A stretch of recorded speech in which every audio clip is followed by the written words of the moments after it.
what are data breaches? Data breaches are exactly the same as bank robbers breaking into the bank, opening the vault and stealing the money and the jewels and the bearer bonds and everything else of interest, full stop. Data breach and password security and internet security and online safety are all based on the idea that some bad actors will break into your accounts like the BBC, like LinkedIn, like Yahoo, like Spotify, like your bank and everything else. And in fact, the world's couple of largest breaches were LinkedIn and Yahoo, two of the biggest internet sites in the world. Yahoo gave up 3.4 billion records back in 2012. LinkedIn did similar, about 800 million, and numerous other businesses. Most businesses, in fact, will not even admit to having been breached. And it's only when rumors start circulating or the data starts to be sold, they very quickly get their PR companies into gear to admit that they have been breached. And the standard pattern here is to always say there was a limited breach and it was only a small number of records and no customer details like their age, address, or credit card or payment details were breached.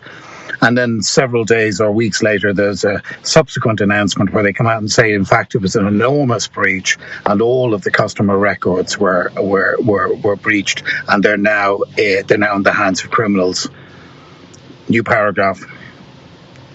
What then happens, and why this is so serious, is because these new records are then put up for sale on the dark web, and it's just like going into a superstore there or IKEA.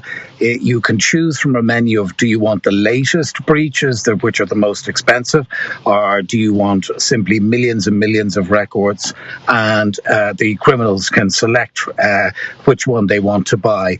And oftentimes, 1 million, 2 million, 3 million email addresses can be had for $50 or less. And then they can even go to a service rental company. And of course, this is always outside the US or the EU.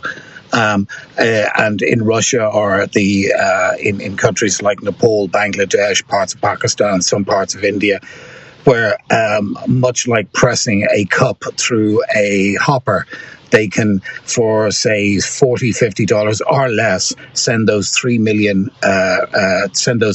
records with Bitcoin demands, usually along the lines of the Nigerian prince scam or the "we've been watching you" scam, and you get up to dirty things, and you have a lot of adult content on your machine, and they give you a Bitcoin address. The first bit of advice is never pay a Bitcoin ransomware attack or a Bitcoin request through your email like that. The next part is much more sophisticated attacks done by criminals who are seeking to get yet more breaches.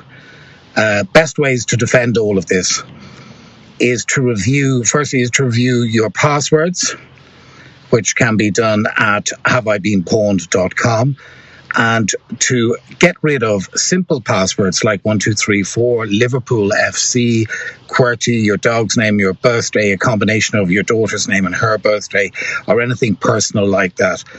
The password building advice is always to use no less than 12 characters, 12 random characters, which are not composed of anything of the above, i.e. names, pets' names, all that sort of thing, but to go for the random generated combination of numerals and letters, including exclamation marks, underscores, and passwords. Sorry, not passwords, commas and exclamation marks, question marks, that sort of thing. The next thing, and this is very important, and is especially important for the home user who uses Gmail, Hotmail, Yahoo addresses, is to eliminate duplicated passwords. Because if a site like BBC were to be raided, how many other sites are you using your Hotmail, Yahoo, or Gmail address with exactly the same password? And the stats are that 65 to 70% of everybody out there uses their main password at least 15 to 20 times. And the average person nowadays has passwords for about 100 separate accounts.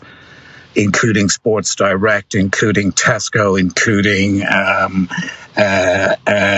their bank, etc. After that, it's important to double check how many of your passwords have already been breached, and you can do that at haveibeenpawned.com. If you have been breached, the simple thing and the most important thing is to go to that account and change the password. Another advantage of password managers is the fact that you can easily reset them and you won't ever have to remember them. So you can easily have up to 100 secure passwords, all individualized, none of which you have to remember. You'll only have to remember one important password, which is the one to get into the password manager itself. Finally, a last piece of advice. It is best not to use a free password manager. And in the last few days, LastPass, in late August 2022, LastPass announced that they themselves have been breached in the last few days. So it's important not to use free services for password managers. It's always better to use a paid service so that you know that your data is secure with them. And